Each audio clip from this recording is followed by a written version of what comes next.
ইরশাদ শিকদারের যাব মরে যাওয়ার সঙ্গে সঙ্গে পড়ে যাবে কান্নাকাটির ভিড় খোঁজ করিবে কোন ব্যাংকে কি জমা।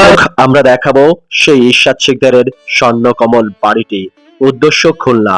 আমরা খুলনায় সেই জায়গায় চলে যাচ্ছি যেখানে খুনি ইরশাদ শিকদারের সেই স্বর্ণকমল বাড়িটি।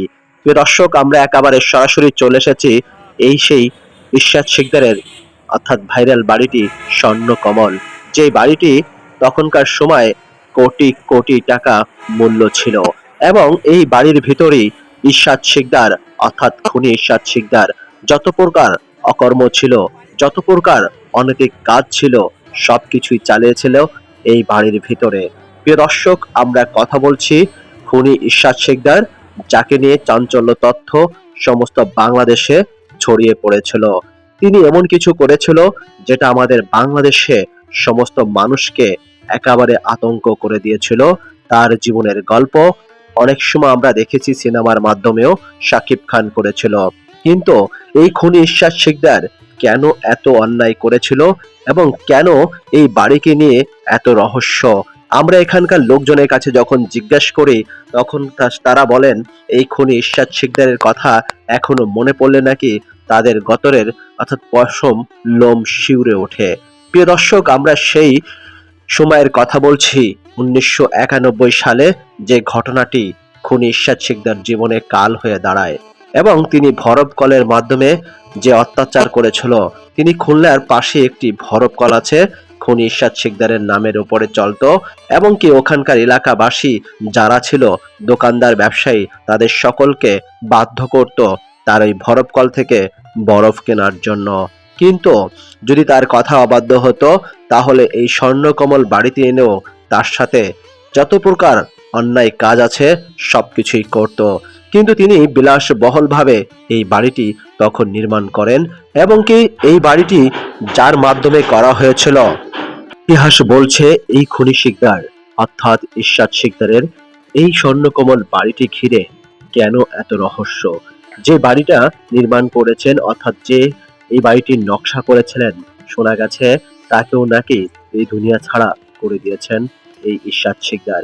এই ইরশাদ শিকদার এতটাই ভয়ানক ছিল যে তার ওই জায়গাটায় মানুষ আশেপাশে যাইতেও নাকি ভয় পেত।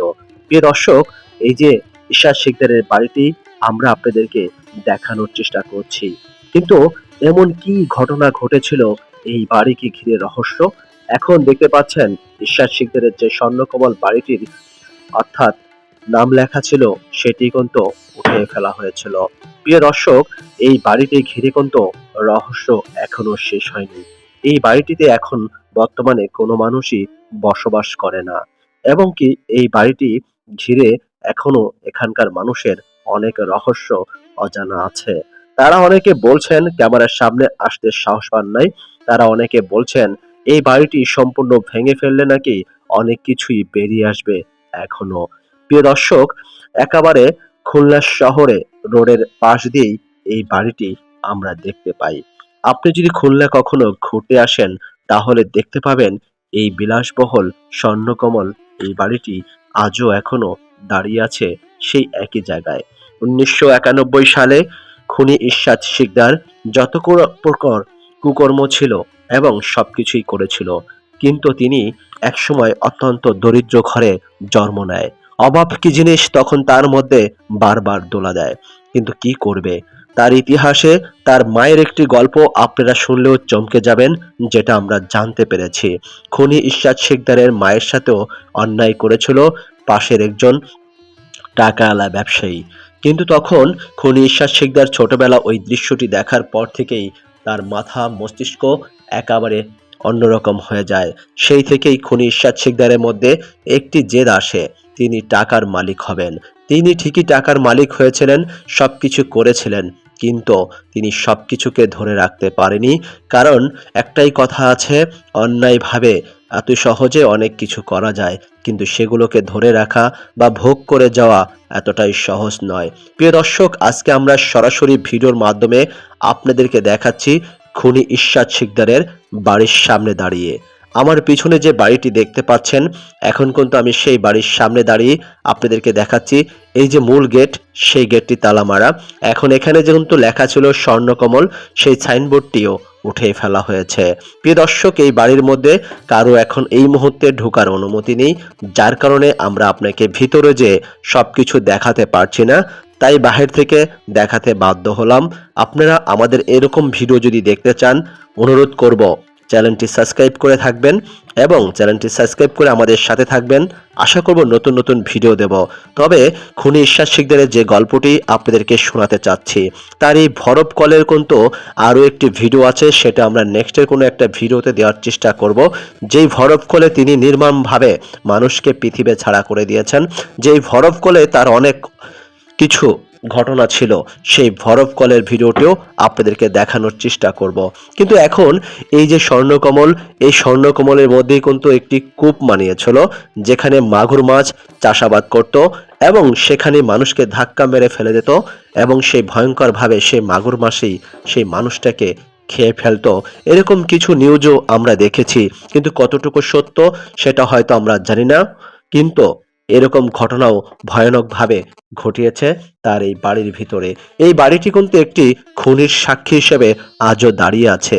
চাইলে কিন্তু সরকার এই বাড়িটিকে ধূলিসাৎ করে দিতে পারত, কিন্তু এই বাড়িটিকে কেন করেনি? কারণ এই বাড়িটি মানুষে দেখে অনেক কিছু জানতে পারবে।